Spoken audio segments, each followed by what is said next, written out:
혹시 중동의 오일 부자들이 가장 고맙게 생각하는 인물이 누구인지 알고 계시나요? 바로 영국의 윈스턴 처칠 전 영국 총리입니다. 왜 그럴까요? 제가 자주 언급하는 총성 없는 자원전쟁은 불과 몇 년 사이에 갑자기 등장한 개념은 아닙니다. 제1차 세계대전부터 시작됐는데 이 자원전쟁의 불씨를 당긴 인물이 바로 윈스턴 처칠이죠. 영국과 독일이 치열하게 싸우던 1911년 당시 대영제국 해군제독이었던 처칠은 해상강국 영국의 심장과도 같은 전함의 연료를 석탄에서 석유로 바꾸는 역사적 결정을 단행했습니다. 그때까지 크게 주목받지 않았던 석유는 석탄보다 부피가 작지만 훨씬 많은 열을 발생시키기 때문에 기술력만 받쳐준다면 전함의 속도를 높일 수 있고 인력을 효율적으로 활용할 수 있는 데다 작전 반경을 확대할 수 있다고 믿었습니다. 하지만 국내 반대는 상상을 초월했죠. 영국은 석유도 없는 데다 과연 전쟁이 끝날 때까지 안정적으로 공급받을 수 있느냐는 것. 다만 처칠은 1908년 이란 지역에서 발견한 거대한 유전이 있어 안정적인 수급이 가능하다고 주장했고 그의 주장을 관철시켰죠. 결과는 대승리. 무리하다시피 도입한 석유 추진 전함은 영국의 군사력 우위를 가져왔고 결국 제1차 세계대전의 승자가 됩니다. 그리고 이 사건을 계기로 인류는 석탄을 벗어나 석유의 시대로 접어들었죠. 석유를 가진 나라는 부와 명예를, 석유를 갖지 못한 나라는 빈곤과 절망에 빠지는 시대가 된 겁니다. 처칠의 이 결정에 한바구음을 지은 국가들은 당연히 중동의 석유 수출국기구 오펙입니다. 이들은 이집트 이스라엘 간 벌어진 4차 중동전쟁에서 미국이 일방적으로 이스라엘에 무기를 지원하자 석유를 무기화하기 시작합니다. 즉 이스라엘을 지원한 미국과 그 동맹국들에게 석유를 수출하지 않겠다고 선언한 것이죠. 이것이 1973년 발발한 제1차 석유 파동. 이로 인해 1년도 안 되어 원유가가 4배나 뛰어올랐고 산업화로 진입하려던 국가들에게는 재앙이 시작됐습니다. 석유 한 방울 나지 않는 한국에게는 사형 선고나 다름없었죠. 이날 은밀하게 사우디에 전화를 건 한국인이 있습니다. 안녕하세요, 디스멘털입니다. 그간 제 채널에서는 현대, 삼성, 포스코 등등 한국 굴지의 대기업 창업주들에 대한 인물사를 탐구한 적은 있었지만 모든 기업가를 다루기에는 한계가 있는 것이 사실입니다. 그래서 의도치 않게 다루지 않은 기업가들도 있었는데 마침 미국에 사시는 한 구독자분께서 최종현 SK 선대회장에 대해서 다뤄줬으면 좋겠다는 부탁을 해오셨습니다. 안 그래도 영상 주제가 떠오르지 않아 고민하던 찰나에 잘됐다 싶어 작정하고 탐구해봤습니다. 그럼 1973년으로 다시 돌아가 볼까요? 1973년 당시 한국은 제3차 경제개발 5개년 계획을 추진하며 14.8%라는 경이로운 경제성장률을 써내리고 있었는데 산업화를 위해 쉴 새 없이 공장을 가동했습니다. 하지만 석유 가격이 폭등하자 직격탄을 맞을 수밖에 없었죠. 지금이야 어찌어찌 버틴다 하더라도 1973년의 한국은 그렇게 튼튼하지 못했습니다. 자칫 그대로 산업화를 포기해야 할 위기에 놓인 것이죠. 이때 해결사로 나선 인물이 바로 SK 최종현 선대회장입니다. 당시 최종현은 사우디로부터 하루 15만 배럴씩 원유를 공급받고 있었는데 사우디 왕실 측근과 친분이 상당히 두터웠기 때문입니다. 미국 유학 시절부터 계속해서 중동의 석유상들과 인연을 맺어오고 있었는데 우리 정부는 그를 통해 석유 위기를 타개하고자 했습니다. 다만 그가 직접 사우디로 급파되지 못한 것은 그의 형이 폐암 말기로 위독했기 때문. 사실 SK의 창업주는 최종현이 아닙니다. 그의 형 최종건이 1953년 선경직무를 인수한 것에서 시작되는데 SK라는 사명 역시 선경에서 따왔죠. 참고로 선경은 조선에서 크게 빛난다는 의미를 담고 있습니다. 그러나 1973년 제1차 석유 파동이 터진 해 11월 15일 폐암으로 영면하면서 그의 동생인 최종현 당시 부사장이 경영권을 승계하게 되는데 두 형제는 워낙에 형제애가 두터워 11월 6일 오펙이 원유 공급 감량 통보를 해왔을 때 사우디로 가는 대신 폐암 말기로 위독했던 형의 곁을 지켰습니다. 대신 한국에서 사우디 왕실의 모든 인맥을 동원해 사태 해결에 나섰죠. 사우디에서 최종현을 도운 인물은 지금 현재까지도 이름을 드러내지 않는 당시 왕비의 친동생 그리고 야마니 석유장관입니다. 특히 야마니 석유장관은 한국 문화에 흠뻑 빠져 한국을 굉장히 사랑했던 인물로 알려졌습니다. 이 둘은 최종현을 위해 사우디 주요 관리들과의 자리를 주선해줬고 결국 사우디가 원했던 한국은 친아랍국이다라는 사실을 국내 신문을 통해 보도한 후 원유 공급 약속을 받아냈습니다. 당시 미국의 눈치를 보지 않을 수 없던 정부의 입장과 사우디 왕실의 요구를 적절하게 반영해 문구를 작성한 사람이 바로 최종현이었죠. 앞서 언급했듯 SK의 역사는 창업주 최종건이 1953년 선경직무를 인수한 것에서 시작됩니다. 반도체, 전기차 배터리, 석유화학, 에너지, 텔레콤 등등 최첨단 산업의 중심에 있는 SK가 직물이라니 좀처럼 와닿지 않지만 원래 선경은 직물회사였습니다. SK가 본격적으로 대기업의 형태를 갖추기 시작한 것은 1973년 최종현이 회장으로 취임하면서부터인데요. 그의 목표는 간단했습니다. 섬유의 원료인 석유부터 섬유까지 수직 계열화라는 목표를 세우고는 선경석유를 세우고 정유공장을 준비했죠. 기름 한 방울 나지 않는 한국에서 키울 수 없는 꿈이었지만 결과적으로 현재 한국은 석유로만 100조 원이 넘는 돈을 벌어들이고 있습니다. SK에너지를 포함해 국내 정유 탑4가 석유로 엄청난 부가가치를 창출하고 있으니까요. 그런데 이와 관련해 재미있는 일화가 있습니다. 1980년 10월 한국 정부는 미국의 걸프와 합작해 세운 국영 대한석유공사의 민영화를 추진했습니다. 당시 유공 입찰에 나선 기업 중에 삼성도 있었는데 1980년 SK는 삼성에 비하면 기업 규모나 인력면에서 상대가 되지 못했습니다. 하지만 결과적으로 SK가 대한석유공사를 인수한 것은 최종현의 능력 덕분입니다. 한국 정부는 최우선 조건으로 안정적으로 원유를 확보할 수 있는지와 산유국의 투자를 한국으로 유치할 수 있는지를 주요 방침으로 삼았는데 제1, 2차 석유 파동에서 보여준 최종현의 능력은 경쟁 기업들 중 군계일학이었으니까요. SK는 원유 도입에 있어서 사우디로부터 하루 5만 배럴을 확보해 하루 5천 배럴 수준이었던 경쟁사들 대비 10배 앞섰습니다. 또 알사우디 은행을 통해 1억 달러 차관을 끌어와 약점이었던 자금 조달 능력을 5일만으로 해결하는 능력을 보여줬습니다. 삼성은 좌파 정부가 정권을 쥐고 있는 멕시코 등에서 석유를 가져오려 했고 SK는 사우디에서 수급하려 선을 댄 것이 신군부 정권의 판단을 좌우했다는 얘기도 있습니다. 결국 SK가 유공을 품에 안았죠. 현재 우리 일상생활과 가장 밀접한 것은 아무래도 SK텔레콤일 텐데요. 이 역시 최종현의 가장 큰 업적으로 평가되는데 그는 항상 10년 후를 내다보며 사업을 했고 이미 누군가 진출한 사업보다는 새로운 사업에 도전하기를 꿈꿨죠. 사건은 1981년 유공을 인수한 직후 시작됩니다. 에너지와 화학이라는 날개를 단 그는 10년 앞을 내다보며 새로운 사업을 구상하고 있었는데 처음 그는 가전과 자동차를 바라봤습니다.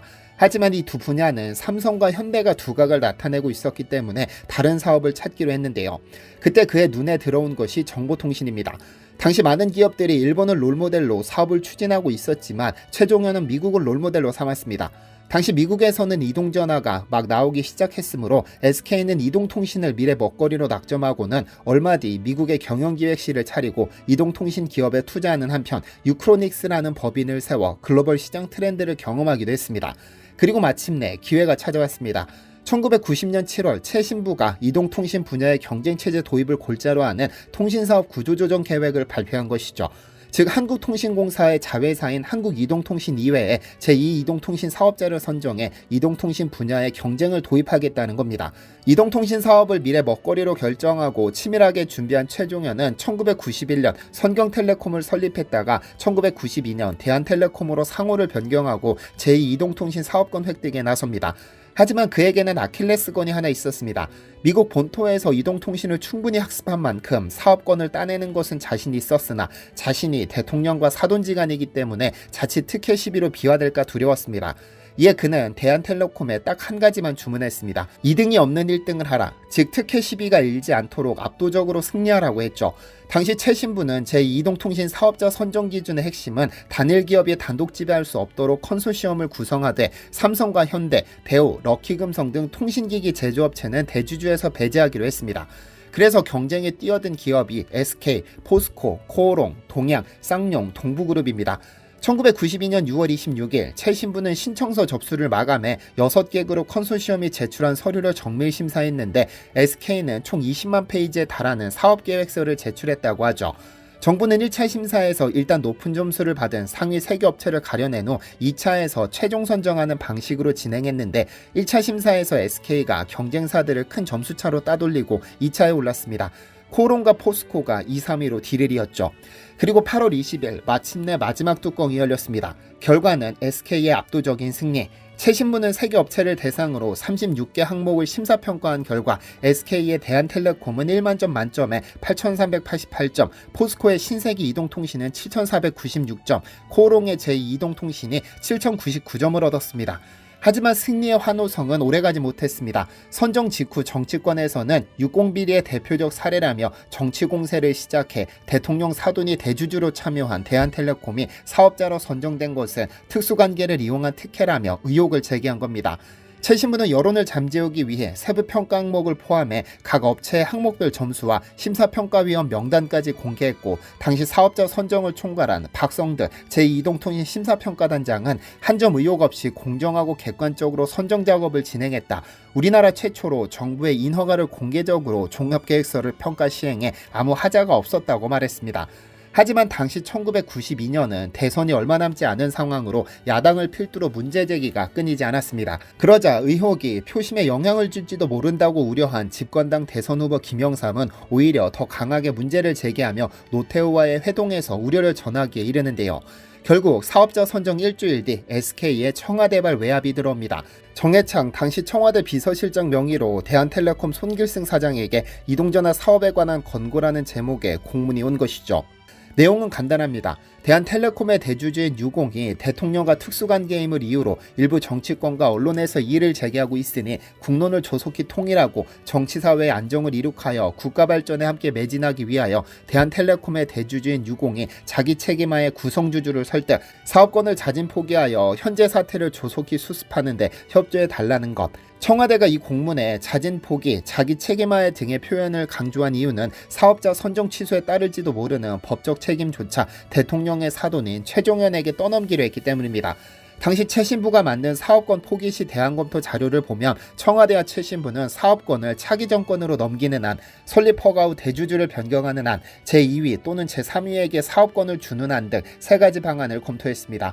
결국 차기 정권으로 넘기는 안으로 최종 결정됐고, 결국 최종현은 특혜 시비를 받으면서 사업을 할 수는 없다며 황금알을 낳는 제2이동통신 사업권 반납을 결정합니다.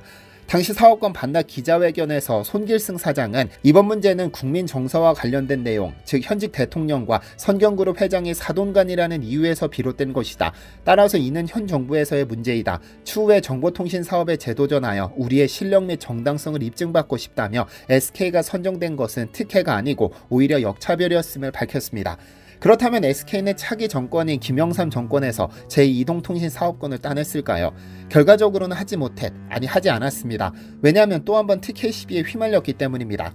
1993년 김영삼 정부가 들어서고 그해 12월 최 신부는 그간 미뤄둔 제2이동통신 사업자 선정과 함께 당시 제1이동통신은 한국이동통신의 민영화를 동시에 추진하겠다는 계획을 밝혔습니다. 그리고는 사업자 선정 권한을 전국경제인연합회에 위임했죠. 하지만 공교롭게도 당시 전경련 회장이 최종현 SK그룹 회장입니다. 전경련 회장사인 SK그룹이 이 사업권을 따내면 재계의 화목에 깨질 수 있다 생각한 그는 장고 끝에 사업권 포기를 결단했죠. 이로써 1994년 2월 28일 제2이동통신 사업권은 포스코와 코롱연합 신세계통신에 안겼는데요. 그렇다고 최종현이 이동통신 사업을 포기한 것은 아닙니다. 제2이동통신을 포기한 대신 한국이동통신을 인수하기로 방향을 틀었죠. 그렇게 1994년 1월 한국이동통신의 주식을 인수해 이동통신 사업에 진출했습니다.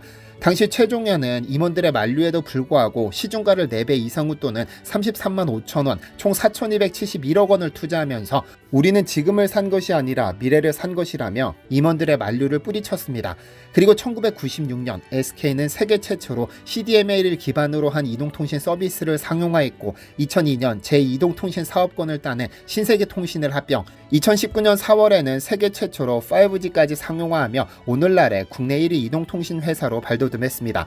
그러니까 SK텔레콤은 노태우 정권에서 특혜를 받아 제2이동통신 사업권을 받은 것이 아니고, 김영삼 정권에서 민영화를 추진한 한국이동통신을 시중가보다 4배 높게 사들여 탄생했고, 2002년 제2이동통신 사업권을 따낸 신세계통신까지 합병해 현재에 이른 겁니다.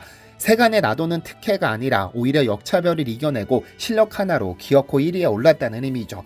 기업을 경영해 국가에 공헌한다는 경영 철학으로 국가 경제 발전과 국민 생활 증진에 이바지한 최종현의 철학은 여전히 SK에 남아 전기차 배터리, 반도체, 석유화학 등을 세계 최고 수준으로 끌어올렸습니다.